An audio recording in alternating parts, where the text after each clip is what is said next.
Olá a todos, bem-vindos ao Livros e E-Books. Eu sou Carlos Nunes e hoje a gente vai conversar um pouquinho sobre mitologia nórdica.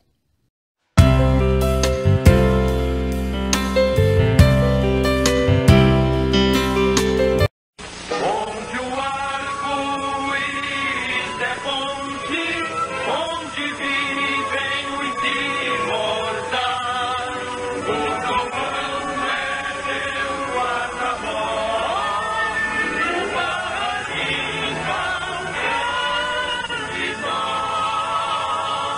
A mitologia nórdica, ela nunca esteve tão em alta. Em todas as mídias, livros, filmes, séries, todo lugar que a gente olha, a gente vê referências e vê obras inspiradas, que buscaram e buscam inspiração na mitologia nórdica para compor aí suas histórias. Eu não sou um grande leitor de fantasia, e então até foi uma grande surpresa quando eu fui convidado para participar desse projeto, Lendo Mitologia Nórdica, que é um projeto criado pela Lu Evans, do canal Nébula, e mais outros 6 canais participantes. Eu vou deixar linkado aí embaixo todos eles, para que depois vocês possam assistir também todos os vídeos. Eu não sou um grande conhecedor de mitologia nórdica. Até então, meus pobres conhecimentos se limitavam ao que eu assistia aí no desenho do Thor, que eu deixei aí no início, que eu assistia quando era criança, e que eram tão mal feitos que a gente colocava o apelido de desenhos desanimados. E para essa leitura, então, eu escolhi aqui o Edda em Prosa, um livro que até então eu nunca tinha ouvido falar. A Edda em Prosa foi escrito por volta de 1220 pelo islandês Snorri Sturluson, eu acho que é assim que se pronuncia, o nome, e ele é considerado até hoje das fontes mais importantes de conhecimento, de estudo da mitologia nórdica. Na verdade, existem 2 Eddas, a Edda em Prosa, ou Jovem Edda, e a Edda em Verso, também chamada de Edda Antiga.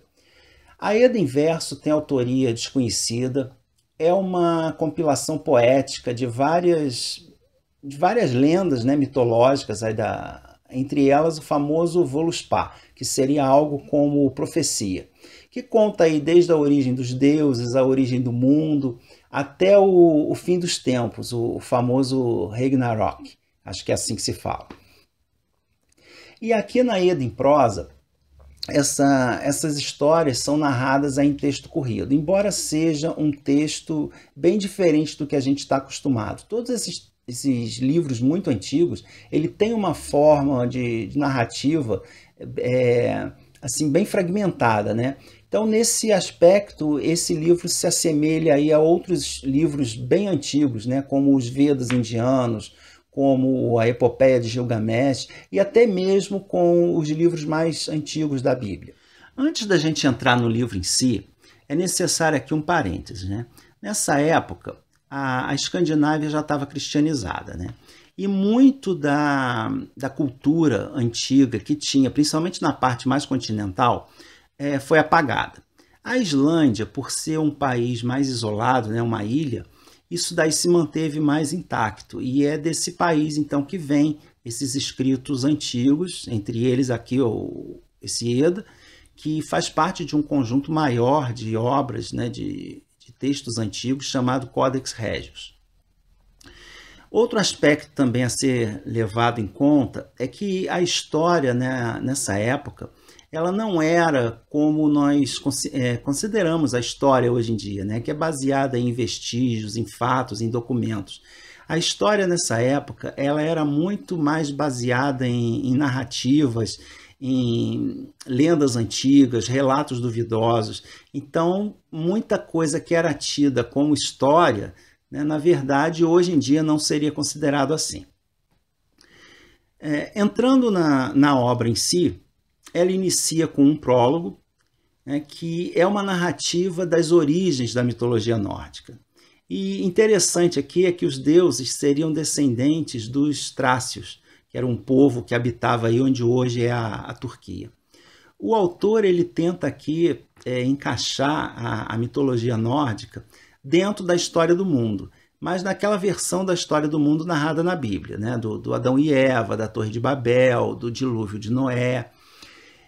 e indo até a Guerra de Troia, tendo suas origens, né, lá na Guerra de Troia. Como historiador, o Sturluson é famoso justamente por essa hipótese, de que os deuses começam como reis e guerreiros do passado, e à medida que as suas figuras vão sendo evocadas, quando o exército vai para uma batalha ou quando o povo está passando por alguma dificuldade, né, eles vão aos pouquinhos se transformando, né, pegando esse status de divindade até serem transformados, digamos assim, em verdadeiros deuses, né, sendo lembrado só como deuses. A genealogia, aqui apresentada pelo autor, ela começa lá na Guerra de Troia, com Príamo, né? Ele seria o Odin.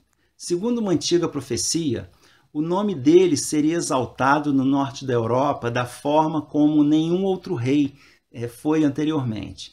E inspirado por isso, ele liderou um grupo de pessoas chamados Aesir, que poderia ser traduzido assim como asiáticos, né? E se dirigiram para o norte da Europa, ali norte da Alemanha e os países escandinavos, e à medida que eles foram avançando e fazendo alianças com os reis, com pequenos reis locais, foram sendo criados os reinos, os atuais países, né, escandinavos. Ele foi deixando, cada lugar que ele passava, ele criava um reino e foi deixando nesses reinos os seus filhos. Então, é interessante aí a gente perceber como é antiga essa noção que esses países escandinavos têm de união, de uma ancestralidade comum. Depois do prólogo, nós temos o texto chamado A Ilusão de Gylfi, que eu vou deixar o nome original aqui embaixo porque é impronunciável, em que é narrada aí a história desse rei, que seria um rei sueco, que foi enganado por uma deusa e passou a achar que todos os deuses então eram mentirosos e trambiqueiros. Resolveu tirar essa história limpo e ir até a morada dos deuses, né, até Asgard, para tirar essa dúvida. Só que os deuses perceberam o que ele queria fazer, confundiram então ele durante o trajeto. Ele foi parar num local desconhecido, num palácio, onde ele se apresentou com o nome de Gangleri ou Gangleri, e foi recebido então e levado à presença de 3 reis que ocupavam tronos assim um sendo o outro, né? Chamados muito propriamente de alto, mais alto e terceiro. Esses reis então propuseram um desafio a ele. Ele tinha que mostrar sua sabedoria, fazendo perguntas sábias, né, sobre a origem dos deuses, sobre o funcionamento do mundo, a história do mundo.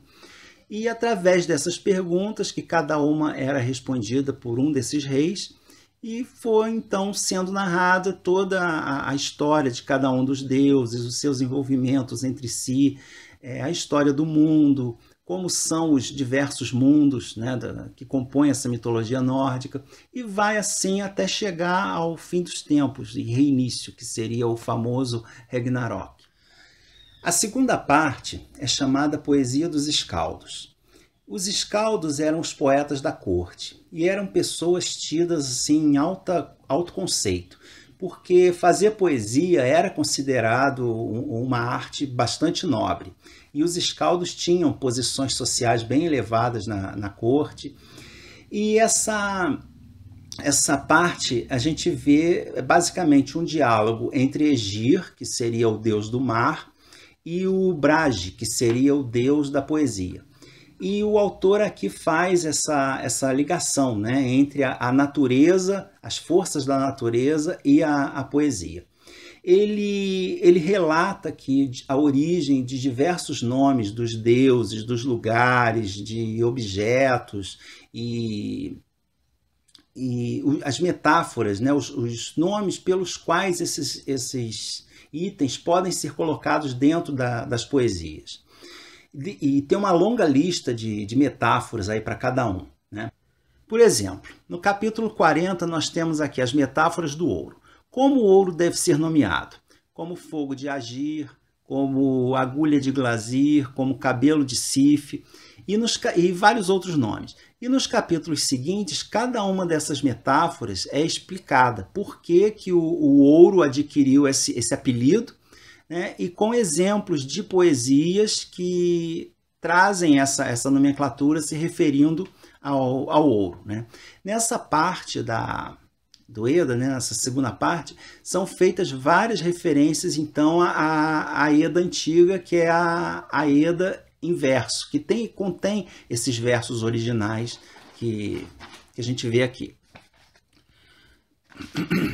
A obra original tem mais uma parte, que é chamada Hatatal, que eu não encontrei tradução para ela, e que seria basicamente um manual de poesia, mostrando os vários tipos de poemas, de versos, né, formas poéticas utilizadas aí pelos escaldos, e exemplificados aí com poemas da própria autoria do Sturluson.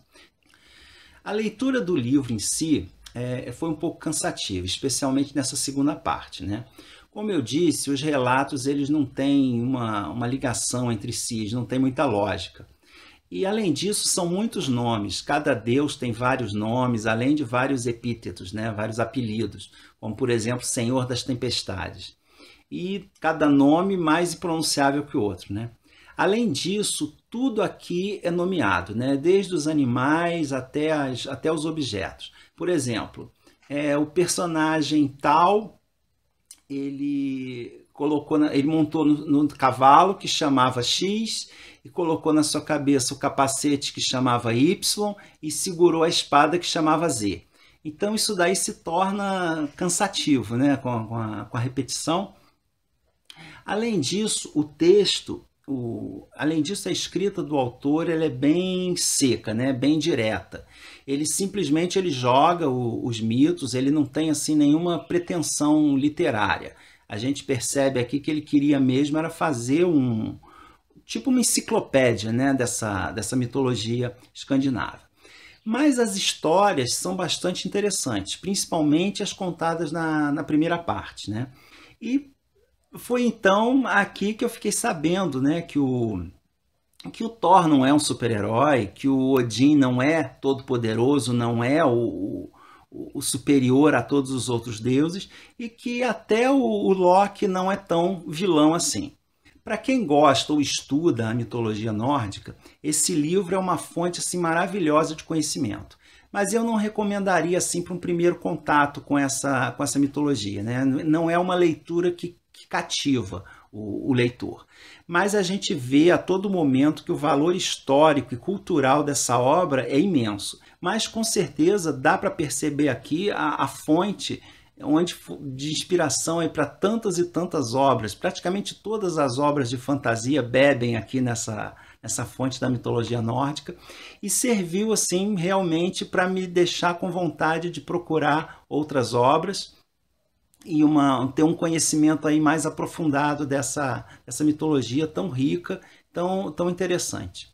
Então essa foi a minha leitura para esse projeto de Lendo Mitologia Nórdica e reiterando aí o convite para vocês assistirem aí os outros canais linkados abaixo. Então é isso, eu vou ficando por aqui, deixando os recadinhos de sempre. Se você gostou do vídeo, curta, comente, divulgue e clique aí no sininho para receber as notificações sempre que tiver vídeo novo. E a gente então se fala no próximo vídeo, tá bom? Tchau, tchau!